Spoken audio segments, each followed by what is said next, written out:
votre banque a lancé un super programme avec plus de 12 000 participants, vous donnez $1 million aux gagnants, vous allez en parler.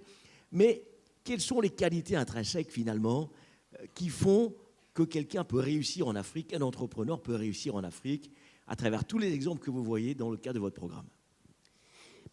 La légitimité, justement, d'en parler, parce que je suis banquier, je ne suis pas entrepreneur.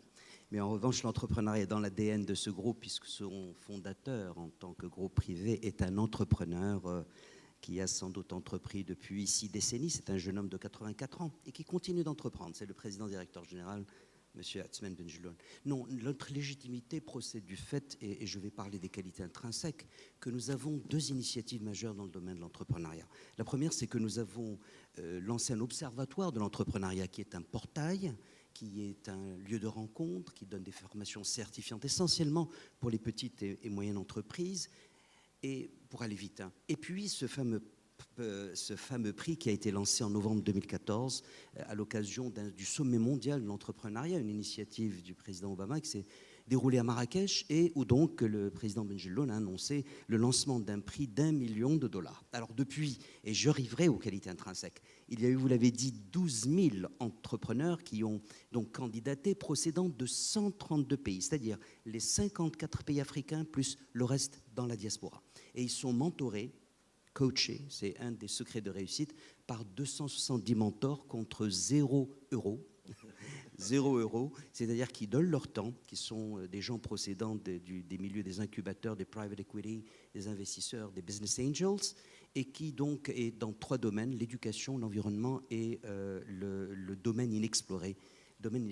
Bien, pour faire vite, les qualités, c'est sur la base non seulement de l'observation de ces candidatures, mais également, bien entendu, d'une expérience tout de même de banquier, même si le métier le plus difficile pour un banquier conventionnel, c'est de s'occuper de start-up. Je crois que ce n'est pas par hasard qu'il y a des private equity, qu'il y a des business angels, parce que c'est un métier qui ne cadre pas beaucoup avec les réglementations prudentielles.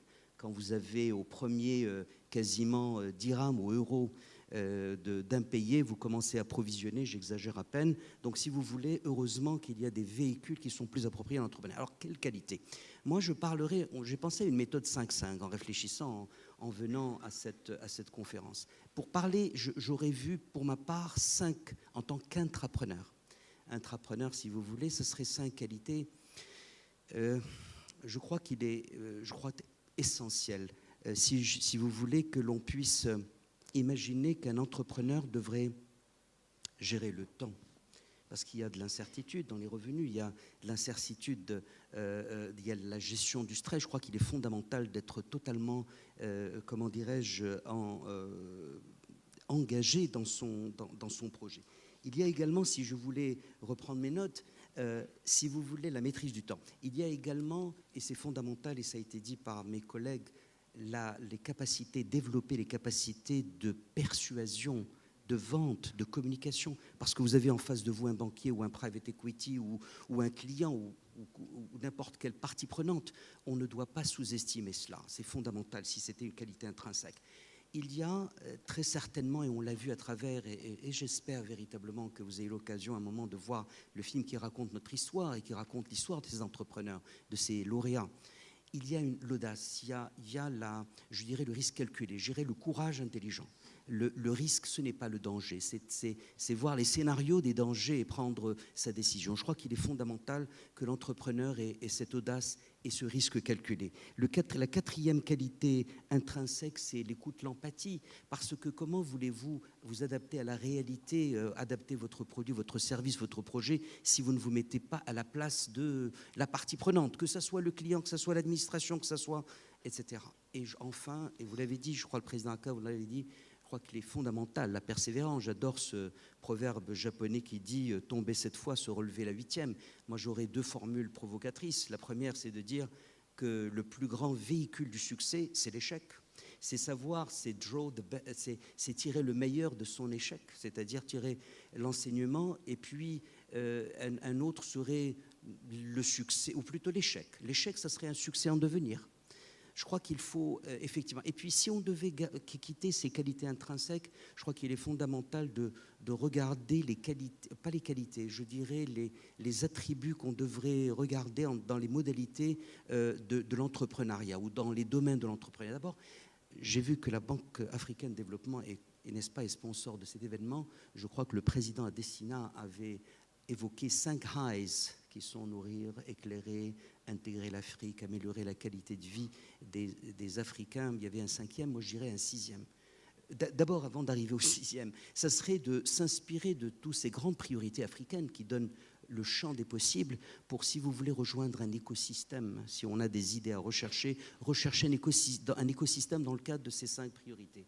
Et donc se positionner là-dessus. Et je dirais un 6e, parce que nous avons la chance en ce 21e siècle que nous allions vers une économie de la donnée, la data economics, et par conséquent, nous n'avons pas besoin en tant qu'Africains de passer par toutes les étapes conventionnelles du développement, donc de faire des sauts de grenouille, comme disent les économistes, les leapfrogs, et par conséquent, il y a la donnée, la constitution de bases de données qui est fondamentale sur tous les aspects de la vie des Africains, qui pourrait également permettre, pourquoi pas, des aspects d'ubérisation, entre guillemets, c'est-à-dire la création de plateformes de services qui collent à la réalité des Africains.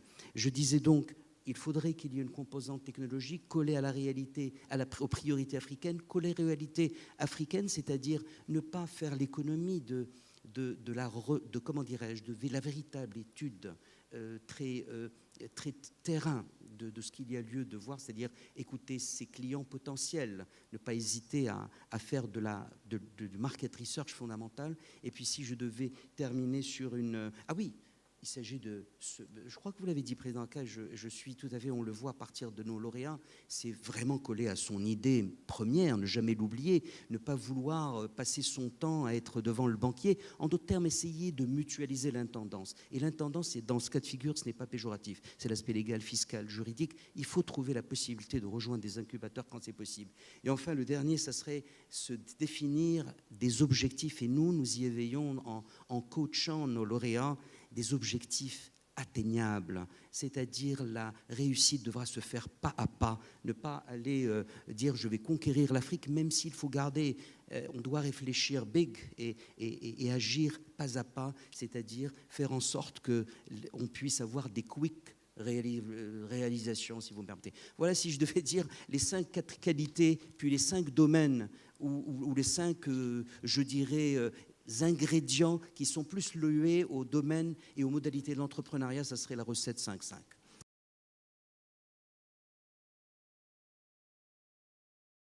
Saïd Ibrahimi, alors, elle lève 14 millions d'euros, Samuel démarre avec 0 francs, Jean-Marie Aka démarre petit, devient un champion régional. La question du financement revient régulièrement. Et dire entreprendre en Afrique à 0 francs, ce n'est pas donné à tout le monde. Quel est l'écosystème Saïd, que vous voyez se mettre en place, notamment à travers le CFC, qui permet aux entrepreneurs et finalement à ceux qui s'intéressent à l'investissement en Afrique de lever des ressources pour des projets nouveaux ou des projets existants, des entreprises qui grandissent? Quel est cet écosystème qui se met en place ou qui existe déjà, que vous pouvez partager avec nous? Merci Didier. Tout d'abord, permettez-moi de féliciter HEC pour l'initiative des Africa Days. C'est une première et c'est dans l'air du temps, comme on disait. Il y a un air d'afro-optimisme qui est partagé et je salue l'initiative d'HEC de se joindre à ce mouvement. Alors, le problème du financement, c'est une problématique majeure et c'est ce qui explique que le tissu entrepreneurial africain ne soit pas très dense. On pourrait en parler, mais on a quelques grosses entreprises. Et encore, quand on parle de grosses entreprises, les entreprises qui font plus de 500 millions de dollars de chiffre d'affaires, il y en a sur tout le continent 700. C'est pas énorme. Derrière, il y a beaucoup de petites entreprises, petites et micro-entreprises, et puis le tissu qui doit créer, qui doit amener la création de valeur, qui doit amener l'emploi, c'est les PME. Et là, il y a un gros manque. Et c'est pour ça qu'aujourd'hui, on a des taux de croissance qui sont très erratiques et qui dépendent encore trop de l'évolution des cours de matières premières. Alors, si je reviens à votre question sur le financement, moi-même, j'ai été dans une vie antérieure banquier, j'ai dirigé une banque, donc j'ai connu le discours des banquiers et j'ai eu l'occasion de passer de l'autre côté, d'avoir à demander des crédits ou en tout cas écouter le discours de gens qui ont besoin de crédit. Et je me suis rendu compte qu'en fait, entre banquiers et entrepreneurs, c'est souvent un dialogue de sourds. Je le dis sans vouloir critiquer personne, hein, c'est vraiment le vécu personnel. Et ça me rappelle une fameuse répartie d'un homme politique français. Alors, vu les temps d'aujourd'hui, je vais dire que c'était avant Jésus-Christ, il y a bien longtemps, qui avait répondu à un journaliste qui insistait pour avoir une réponse à sa question. Il lui a dit « Vous avez vos questions, j'ai mes réponses ».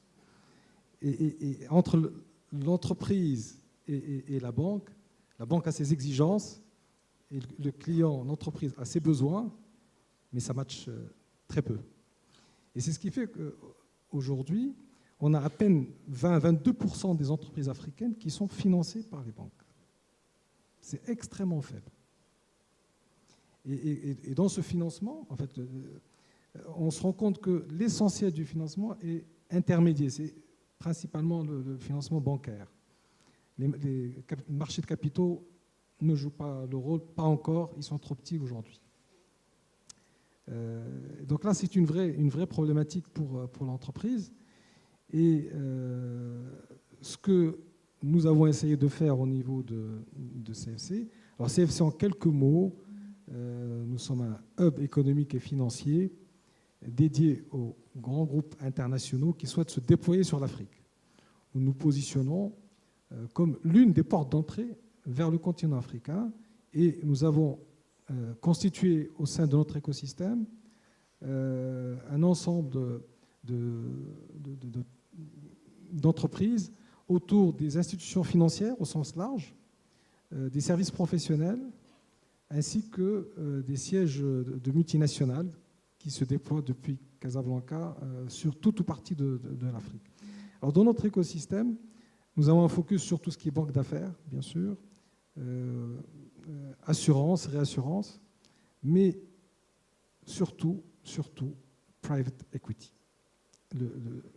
Les fonds d'investissement me semblent être une donnée majeure capable d'accompagner la dynamique extraordinaire que le continent africain connaît. Aujourd'hui, je ne sais pas si on l'a dit, mais vous avez 75% des jeunes Africains qui sont prêts à se lancer dans l'aventure entrepreneuriale. Ils n'ont pas peur de l'échec. C'est unique à travers la planète. Donc il y a des multitudes d'opportunités. Sachant qu'à côté, bon, le financement bancaire, il a ses contraintes, le financement bancaire. Il ne peut pas répondre aux demandes des jeunes qui veulent se lancer. Tout le monde n'a pas la chance d'avoir une idée à 0 € et le culot d'aller vendre ce qu'on n'a pas et d'acheter ce qu'on ne peut pas payer et de mettre tout le monde ensemble, quoi. Ça c'est unique. C'est la magie, oui. Donc, à partir de là, les fonds de private equity me paraissent être une très bonne solution. C'est ce que nous avons essayé de constituer au sein de CFC. Nous en avons un certain nombre. Aujourd'hui, je peux dire qu'il y a à peu près 10 milliards de dollars disponibles au niveau des fonds CFC qui cherchent des opportunités sur le continent. Et donc, tout secteur. Alors évidemment, les secteurs porteurs en Afrique, il y a tout ce qui est distribution, tout ce qui est agroalimentaire et transformation agricole, énergie. Et donc, nous sommes à l'ère de l'écologie. Et nous avons la chance en Afrique de partir d'assez loin. Donc, nous pouvons faire des sauts technologiques et aller directement vers des technologies qui sont très économes en énergie de source en hydrocarbures. Renouvelable. Donc, fonds d'investissement, c'est véritablement un point très important. Alors, les fonds d'investissement, vous en avez plusieurs sortes. Il y a ceux qui vont accompagner les start-upers, et là, il n'y a pas beaucoup de fonds d'investissement. C'est vous ce avez que j'allais des- vous des demander. fonds Sur ces 10 milliards, pour le capital quel développement ticket en et moyenne? pour le retournement, etc. Et là, on a de plus en plus d'offres.